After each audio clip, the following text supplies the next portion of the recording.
This is Sister Zombie, a memoir by Anna Appleby.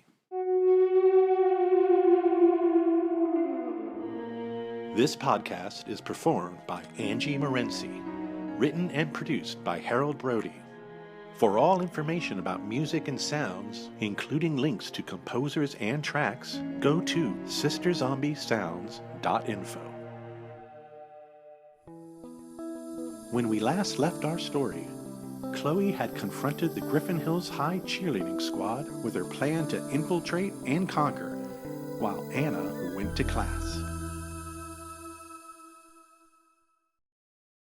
Chapter 7. Biology.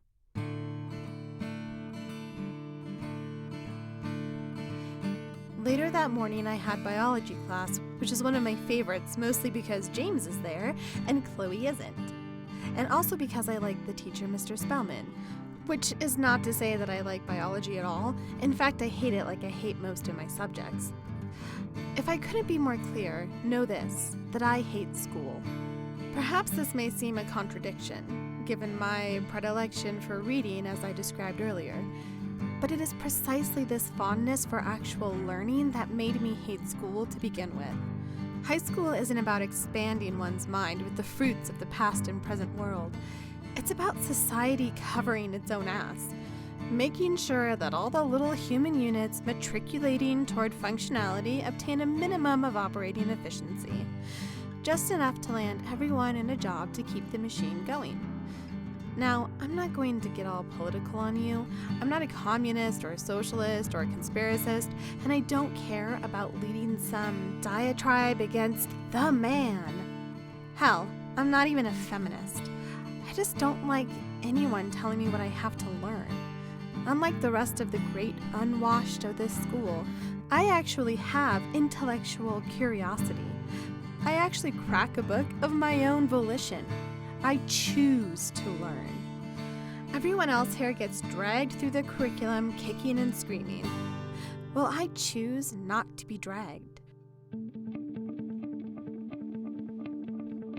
That's why, instead of listening to Mr. Spellman lecture us on the biology of frogs, I was busy still educating myself on the historical and ethical considerations of the history of voodoo by continuing my book from the morning. I was still interested in the specifics of spellmongering with an eye on using personal effects as a gateway into the love object's soul, hence my discreet sideways glances towards James across the room from me. I read a little, glanced a little, read a little, glanced a little, being careful never to let James discover my mini ritual. Thinking back upon it now, these moments were probably amongst my most happy of my Griffin Hills career. There I was, beholding my own personal dream lover, whilst reading words in the hope of subjugating him to my dreams. Dreams upon dreams. It really was magic.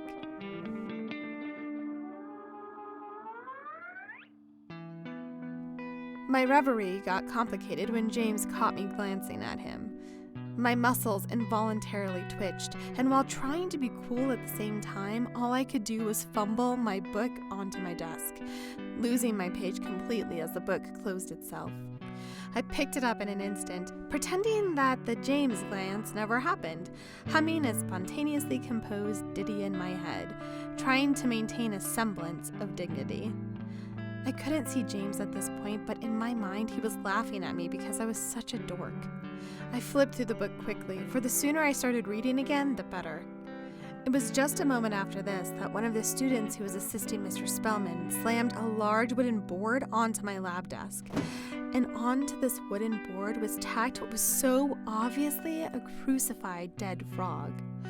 Crucified being the operative word. I nearly vomited at the sight. That's when I first registered what Mr. Spellman was saying to the class.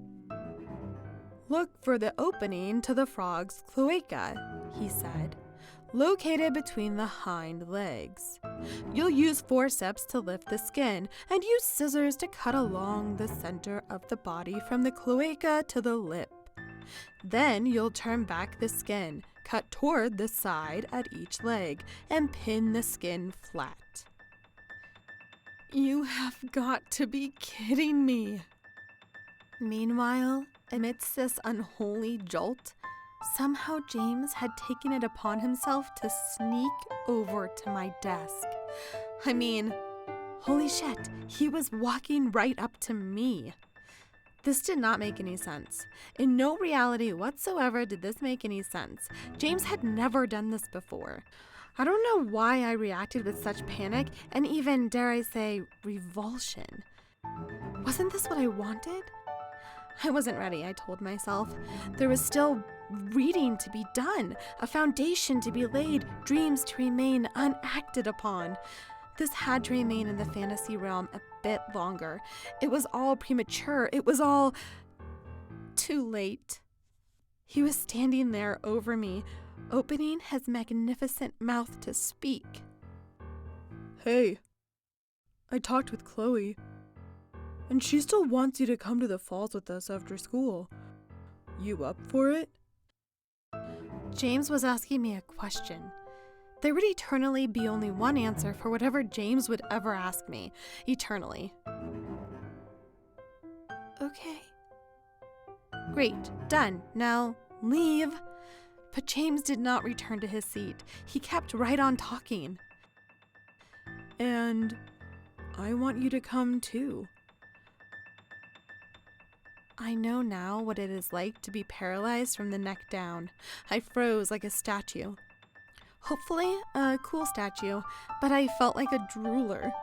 James just smiled a little, perfectly of course. For a second he looked as if to leave, but then he told me something more. You know, that was pretty sweet. Your fight with Chloe? You totally kicked her ass. The funny thing was then, I felt such a stereotypical twinge of pride. Like my inner voice was saying to me, damn right I kicked her ass, and thank you for noticing. But then a very odd feeling came over me, something I had never felt before. It was as if I had no control over what I was about to say, but I had to say it. It was compulsive, necessary, as if my physical being demanded it. I leaned over toward James, drew my breath inward so as to speak, but then paused on the ledge of trepidation. James saw this. It was so obvious, and he uttered these horrible words to me. What is it? This to me was a demand, and so when my words came out, they spilled over one another in a clumsy deluge. Can I have something of yours? Even when I was saying these words, I couldn't believe I was saying them. James, of course, looked completely flummoxed, and I wanted to die. Thankfully, before any of this comma tragedy could continue, Mr. Spellman finally noticed that James had wandered from his assigned place. James, was all he said, and all he needed to say. Knowing that Mr. Spellman was one of the younger, cool teachers, James started a dialogue. Sorry, Mr. S., he said. It's just that Anna is reading the coolest book. For the briefest moment, it felt like James was throwing me under the bus, getting me busted, laying the blame on me. But then, of course, I realized that me and James and Mr. Spellman formed an unbeatable triumvirate of all that is good and smart and beautiful, that together we could radiate in an enlightened sphere. Mr. Spellman was at least intrigued enough to walk over to investigate the matter. The rest of the students all turned and leaned in. Clearly they were expecting conflict, as is the wont of the base class. James and I lingered together, bound together gloriously, as Mr. Spellman arrived and picked up my book to examine it. He read the title aloud for all the class to hear. Possession, a History of Voodoo. A bit of light reading? The stupid class tittered at this. Great, just what I needed to confirm my status as a new goth queen weirdo. But then I had a sudden brainstorm. I looked at that damn frog again and I realized I had the perfect excuse. I became even more timid and meek than usual as I leaned into Mr. Spellman as if to share a confidentiality. I spoke softly. I don't want to cut the frog. Genius! And also, conveniently, the truth. Mr. Spellman didn't miss a beat. "Anna, relax. It's okay," he said. "Your book looks fascinating. Say much about zombies?" Wow, I could feel all the geeks in the class collectively get more interested. Mr. Spellman was a great teacher. I, on the other hand, shunned the spotlight. And of course, James was still standing there, so I could only muster a meek nod of a yes. Thank goodness Mr. Spellman took over. He was on one of his typical roles. "You know," he said, "real zombies are nothing like you see in the movies. I mean, why should zombies eat people? It makes no sense. Why don't they just eat chicken? Probably tastes the same." The class laughed, as they should. I felt better and more engaged in what Mr. Spellman was saying, so I asked him the next logical question, even though I already knew the answer. "So, what are they?" "Zombies." Mr. Spellman, bless him, leaned into me just a hair more, just enough to indicate that we were having a private conversation, no matter how many of the others could hear. "Well, in Haiti, where the zombie cults originated, zombies are simply people who have been killed and brought back from the dead. They come back as slaves to their zombie master priest, the one who brings them back. The zombies need guidance from the priest, or else they will go insane, since they've known the nothingness of death. They say each zombie reacts differently to being brought back, that it's a sort of rebirth. But it's just a myth. How did you get interested?" Uh-oh. Cue awkwardness. Again, I was outside of my body, and I have no reason why. I suppose it was a combination of things. James, Mr. Spellman, the frog, the class, but from somewhere deep within me came an unspeakable thing. The truth, and I spoke it. I wasn't pausing for effect. It was the paralysis. Mr. Spellman helped me. "Yes?" he said. "Chosen," I whispered.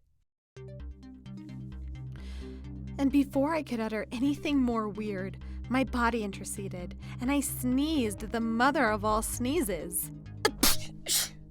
My fine nose mist spraying everywhere. The class erupted in laughter, and chaos momentarily returned to roost. I pretended to be dead.